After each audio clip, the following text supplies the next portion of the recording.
ঘটনাটা হচ্ছে তোর এই জমি নিয়ে ৩ বছর থেকে কেচাল চলতেছে। কেচাল চলতেছে, তারপরে একটার পর একটা কৃষি করেই যাচ্ছে ওরা। যাচ্ছে, তারপরে বলতেছে কি আলুর কৃষিতে, তারপরে এরা আটক করে দিল, বলতেছে আটক করে দিব। তারপরে ওরা বলতেছে না, আগে আলুর কৃষিটা করি, আলুর কৃষিটা করি। তারপর মানে গ্রামবাসী নিয়ে বসলো, 10কে নিয়ে বলতেছে কি, সবাই বলতেছে বলে কাঁচাল ভালো না, তো আলুর কৃষিটা ওরা করুক। করার পরে তারপরে ওরা কাগজ দেখাবে, কাগজ দেখার পরে তারপরে ওরা কি পাট ফেলবে, পাট ফেলবে। তো ওরা বলতেছে কি, তারপরে এই এখন পাট ফেলা চলে আসলো, আলুর কৃষি হয়ে গেল, পাট ফেলা চলে আসলো। তো এরা 3 দিন থেকে ডাকতেছে ওদেরকে, 3 দিন থেকে ডাকতেছে। তো ওরা বলতেছে কি যে আজকে না, কালকে না, পরশুদিন বসবো। তো পরশুদিন বসবো। তারপরে কালকে বসার কথা ছিল, তা কালকে ওরা কি করছে, বসেনি, কালকে বসেনি। তো আজকে আমরা রমজান মাসে মিলাদ করব। তা ওরা এখন কি করছে, আমাদের এই সুযোগ নিয়ে ওরা চলে আসে জমিতে পাট ফেলতে, চলে আসে নাঙ্গল দিয়ে চাষ করতে আসছে। তো নাঙ্গল দিয়ে চাষ করতে আসে, তারপরে তো আমাদের সবাই চলে আসলো, বলতেছে যে তোদের তো কালকে বসার কথা ছিল, তাহলে তোরা বসলি না কেন, তাহলে আজকে নাঙ্গল নিয়ে কেন চলে আসলে?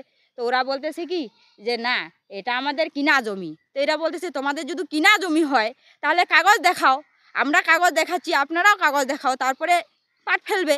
না, ওরা মানতেছে না, বলতেছে কি না, আমরা মানবো না, আমাদের কিনা জমি, আমরা কোনো আমরা কাগজ দেখাবো না, আমাদের এটা কিনা জমি। এই বলতেছে ওরা। মারামারি বলতে কি উভয় পক্ষে ধাক্কাধাক্কি হয়েছে, এটাই আর কি। আমার দাদাকে একটু ধাক্কাধাক্কি করছে। ওকে ডাক্তারখানায় নিয়ে গেছি। এখন কেমন আছে? ভর্তি করছে। কয়জন আহত হয় নাই, মানে মাথা ঘুরে পড়ছে, এই আর কি। ধাক্কাধাক্কিতে মাথা ঘুরে পড়ছে, মানে আহত হয়। ওরা কি আপনাদের নিজেদেরই? আমরা নিজস্বই, মানে এক খতিয়ানের জমি, এক খতিয়ানে, মানে ওদের দাদু। আমি ধরে না যে আমি পরের বাড়ি থেকে আসি, আমরা এগুলো জানি না। এদের কাঁচাল দেখেই আসি, বিয়ে হওয়ার পরে আমরা দেখেই আসি যে কাঁচাল চলতেছে 3 বছর থেকে।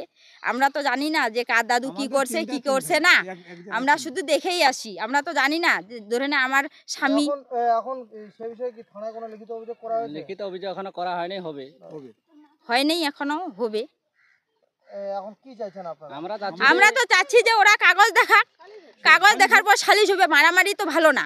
আমরা যখন এরা সবাই নিজেরাই মনে করো যে একই বংশ, ওদের দাদু এদের দাদু যেহেতু একই, মনে করো যে কাঁচাল ঝগড়া না করে ওরাও কাগজ দেখাও, এরাও কাগজ দেখাও, উভয় পক্ষে বসুক। বসার পরে মনে করো যে কাগজ। আর যখন ওরা এই জমিতে আসে তখন ওরা বলতেছে কি আমাদের ভিটা ওরা ভেঙে দিবে, বাড়ি ভাঙবে, এই কথাই বলতেছে। আপনার নাম? আমার নাম মহসিনা বেগম, এই জায়গাটার নাম? কোহরাপাড়া।